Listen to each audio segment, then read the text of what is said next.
Hello everyone.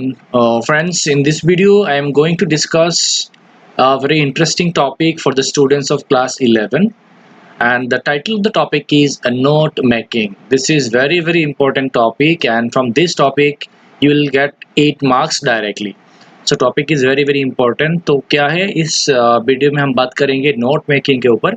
Note making कैसे बनाया जाता है, जो क्लास 11 का जो स्टूडेंट्स है उनके लिए बहुत ज़रूरी ही टॉपिक, जहाँ से डायरेक्टली 8 मार्क्स आपको मिलेगा। डायरेक्टली 8 मार्क्स मिलने का चांस बहुत ज़्यादा होगा। And topic is very interesting and very easy. Okay, तो वीडियो को जरूर लास्ट तक देखना। So this is the topic note making. Okay, तो नेक्स्ट क्या है देखते हैं। Note making skills. Note making is an important reading skill. ये क्या है? एक बहुत इम्पॉर्टेंट रीडिंग स्किल है। रीडिंग स्किल्स है। It involves the identification of main idea or governing thoughts supported by relevant data and specific information। क्या होता है, एक टॉपिक से आपको मेन आइडिया वहाँ पे निकल के आप नोट मेकिंग करोगे। नोट मेकिंग में ये सब स्पेसिफिक आइडिया वहाँ पे लिखा जाता है। उसके बाद note making skill. Notes are usually made to record a speech or detection while listening to it the referred back to reproduce in the desired way। क्या होता है, जो नोट मेकिंग है, एक लेक्चर भी हो सकता है, कोई स्पीच भी हो सकता है। समझ लो एक टीचर स्पीच दे रहा है, तो स्पीच को पूरा लिखना दिस इज नॉट पॉसिबल। तो उसी हिसाब से हम लोग क्या करते हैं, छोटे छोटे पॉइंट्स लिखते हैं और घर में जाके उस पॉइंट्स को देख के उसके बारे में पूरा डिटेल्स मालूम पड़ जाता है। That is why note making is very important, because as a student, as a professional, as a teacher you should know how to write notes. तो क्या होता है, पूरा लंबा पैसेज आपको मिलेगा, उस पैसेज से आपको नोट मेकिंग करना है, नोट बनाना है, और उसके बाद अगर 5 साल 10 साल के बाद आप जब रिटर्न करके देखोगे तब पूरा आपको मालूम पड़ जाएगा कि ये नोट मेकिंग एक्चुअली क्या था, क्या मैंने उस मुझे लेक्चर से मिला था, उस स्पीच से मुझे क्या समझ में आया था। You can get everything from the note. So this is note making. Why notes are necessary? This is very important. You should know the reason behind. तो पहले आपको जानना चाहिए कि नोट क्यों जरूरी है। Note making, knowledge is advancing and expanding so fast that we have to learn it with the same speed. Human mind is not a computing machine to store all the knowledge imparted। मैं line by line नहीं जा रहा हूँ, आप लोग पढ़ सकते हो कि ह्यूमन जो इंसान का जो मेमोरी है वो तो एक स्पेसिफिक होता है, ऐसा है कि वो लिमिटेड है। उसी हिसाब से इतना लंबा स्पीच को या पूरा लंबा एक क्लास को सब दिमाग में स्टोर करना पॉसिबल नहीं है। उसी हिसाब से फ्यूचर रेफरेंस के लिए हम लोग नोट्स बनाते हैं, कम टाइम में बहुत ज़्यादा लिख के उसमें नोट्स बना लेते हैं। And for that reason already I have mentioned why notes are necessary. Okay, next, essential characteristics of notes. ये क्या होता है? Number 1, they are very short. Note बहुत शॉर्ट होता है। Second is complete information. In the notes you will get the complete information. Use short forms. You have to use the short forms. You cannot write long sentences. For example, the passage is all about a person, Mahatma Gandhi for example. तो महात्मा गांधी कैसे थे, क्या थे, उस passage में आपको मिलेगा। You can not right in the notes Mahatma Gandhi was a good human being, just good human. For example, good human indicates Mahatma Gandhi was a good human being, right. तो हम डिटेल डिस्कस करेंगे, उससे पहले आपको जानना होगा there number 1 very short, second is complete information should be there, number 3 short forms, you have to use short forms and it should be logical. Okay, next is short कैसा होगा? They are written in the keywords or phrases and not in the sentences. You may write in a keywords or a phrase. You cannot write the complete sentence. Okay, there is no need to care for grammatical accuracy. You cannot, no need to write grammatically correct sentence. If you write something wrong, nobody will pay any kind of attention. That means you have to write short, brief and compact. Okay, complete giving information should be there. Next क्या है? The note should contain all the important points or information. You should write the important points there from the passage. उस passage से आपको पढ़ के छोटा छोटा point जरूरी है, उसी हिसाब से आपको वहाँ पे पॉइंट को उठा के लिखना होगा या फ्रेज को उठा के आपको वहाँ पे शॉर्टकट लिखना होगा। You cannot write the long sentences. Okay. Number 3, use short forms. Yes, already I have mentioned. To save time and labor, popularly abbreviations and symbols are used. आपको मतलब एक एब्रीविएशन लिखना है या शॉर्टकट पॉइंट के हिसाब से उसको लिखना है। For example account, AC.account, you can not write, no need to write ASCCOUNT। So time बचाने के लिए और मेहनत बचाने के लिए हम लोग क्या करेंगे, शॉर्ट फॉर्म को यूज करेंगे। उसके बाद देखो logical, notes are logical and natural order under relevant headings and sub headings. वहाँ पे हेडिंग्स होगा एक, हेडिंग्स के नीचे में और एक आएगा। समझ लो ऐसे, मैंने क्या वहाँ बोला कि passage is all about Mahatma Gandhi.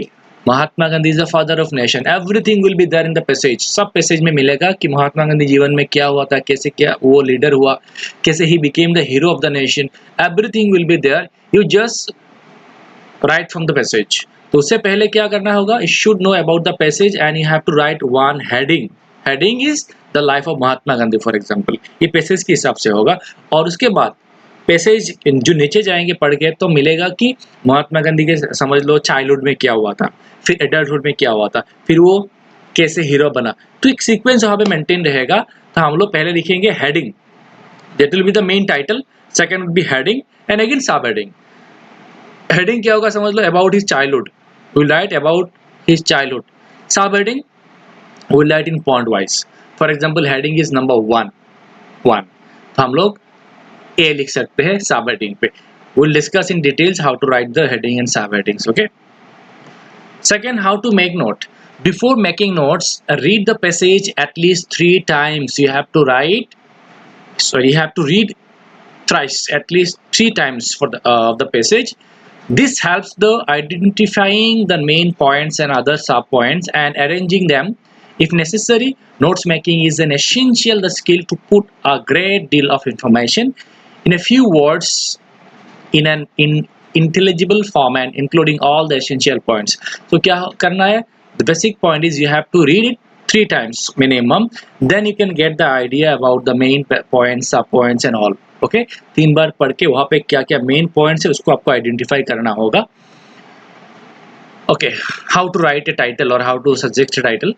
To make notes, first read the passage from the beginning to end. You have to read the passage from the beginning to end 3 times minimum.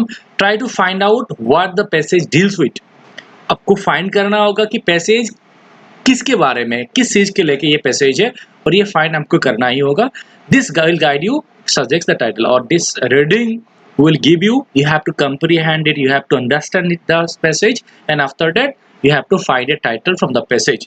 The title should be either a word or a phrase. You cannot write long sentences. Okay, आपको एक phrase या word करके आपको title बनाना है, आपको लंबा लंबा sentence लिखने की जरूरत नहीं है। Next, finding the main points. Now see how the author has developed the theme and divide into passage according into main parts. Take care of that. Each part deals with one main point related to the theme of the passage. आपको पढ़ के पहले title निकालना है, उसके बाद जो author होगा जिसने ये पैसेज लिखा वो सीक्वेंस कैसे मेंटेन करके उसमें मेन पॉइंट्स क्या दिया है ये आपको वहां से ढूंढना होगा। फाइंडिंग द सब पॉइंट, साथ में क्या करना होगा, the next step is to find the details of each main points. each जो मेन पॉइंट है, समझ लो मैंने जो एग्जांपल दिया महात्मा गांधी के चाइल्डहुड के बारे में, तो वो मेन पॉइंट है। एंड सब पॉइंट क्या है, for example in his childhood he was intelligent, वो पैसेज में मिलेगा आपको। तो हम लोग लिखेंगे सब पॉइंट में नंबर 1 इंटेलिजेंट, सेकंड पॉइंट वो पैसेज में रहेगा, for example he had dirty handwriting, हमें मालूम था कि हैंडराइटिंग उनका अच्छा नहीं था, हम लोग सेकंड पॉइंट में लिखेंगे बैड हैंडराइटिंग, लेकिन वो सब पैसेज में दिया होगा और पैसेज के हिसाब से आपको सब पॉइंट बनाना होगा। Okay, next, how to write notes. Again, listen carefully. You must write your notes in proper note form. First write the title, then the notes in the logical order using figures and letters given, show main headings and sub headings. पहले आपको title passage का, उसके बाद heading, उसके बाद सब heading, जैसे इस पिक्चर में देख सकते हो मेन हेडिंग 1 to 3 आएगा, सब हेडिंग 1 to 3, पहले वो रोमान लिखा फिर 1 to 3 आ गया। तो सब हेडिंग समझ लो आप, ई में right capital A, main heading, sub heading आएगा small letter a, so you may write like this.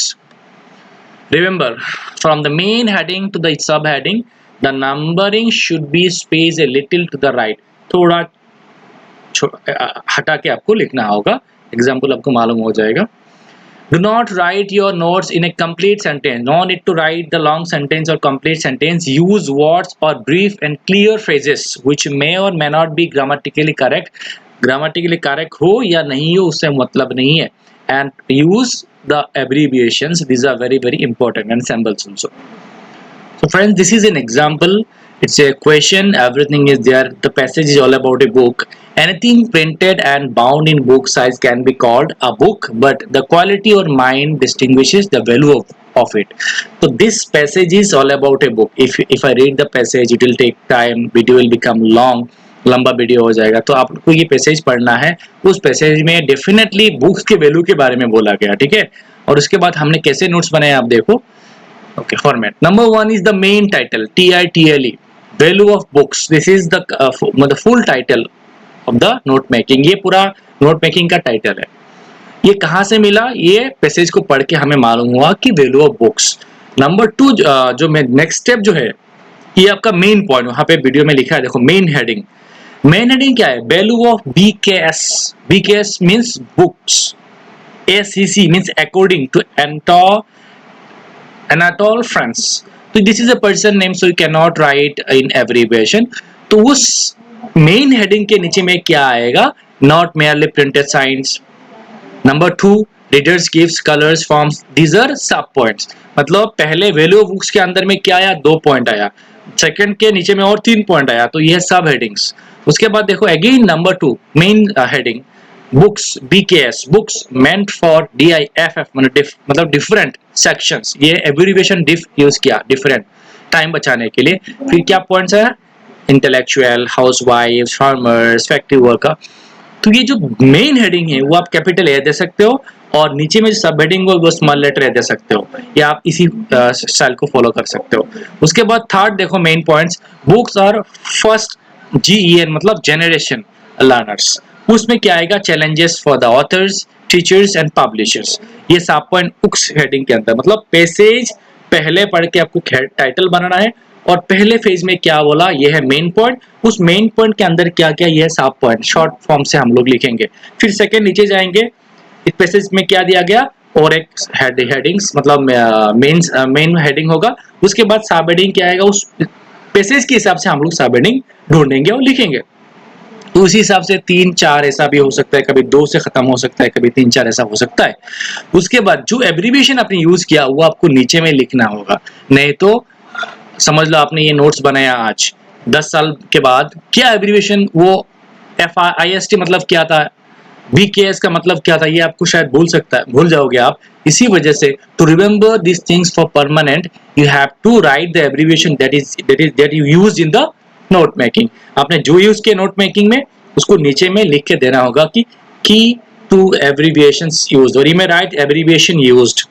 ACC मतलब अकॉर्डिंग, IST मतलब first, BKS books, GEN generation. जो आपने यूज किया उस पैसेज में, मैंने इस आंसर में जो यूज किया वो मैंने नीचे करके लिख दिया. You have to write like this.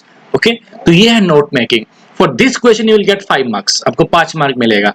Question ऐसा आएगा, you will get a long passage and the question number 1 will come after reading the passage make a notes using appropriate abbreviations. ये भी पूछ सकते हैं, नहीं भी पूछ सकते, लेकिन आपको एब्रिविएशन लगाना होगा. 5 मार्क्स. ठीक है, तो नोट मेकिंग के लिए आपको 5 मार्क्स. तो हमें कैसा मिला? पहले टाइटल, मेन पॉइंट, सब पॉइंट 1 2 3. फिर 2 है मेन पॉइंट 1 2 3. थर्ड सब मेन पॉइंट 1 2 3 सब पॉइंट्स. उसके बाद एब्रिविएशन जो यूज करेंगे उसको हम तोड़ के लिखेंगे. लेकिन याद रखना जो सब पॉइंट होगा या मेन पॉइंट एकदम शॉर्ट फॉर्म से आपको लिखना होगा. ओके, और नेक्स्ट क्वेश्चन जो इसमें आएगा 5 मार्क्स. और one more question you will see in the question paper. The question it would be like what is the noun form of this word, or what is the synonym of this word, or what is the antonym of the word, the way we see in the passage. जैसे हमें passage में मिलता है उसमें आएगा 3 marks. 5 + 3 = 8. ये आसान तरीका आपका नोट्स मेकिंग, नोट्स को लिखना. ठीक है, अगर समझ लो आपको पूरा कुछ भी आइडिया नहीं हो रहा है तो ये तो मुश्किल होगा आपको नोट बनाना. लेकिन पैसेज को 2-3 बार पढ़ो, फिर थोड़ा बस आइडिया होगा. फिर टाइटल बनाओ, मेन हेडिंग बनाओ और पैसेज के हिसाब से सब पॉइंट्स बनाओ. शॉर्ट फॉर्म से एब्रिविएशन यूज करके उसको बनाओ, आपको मार्क्स मिल जाएगा. So thank you very much everyone for listening to my words. For any kind of doubts you can send a message to me. You can comment, आप comment कर सकते हो.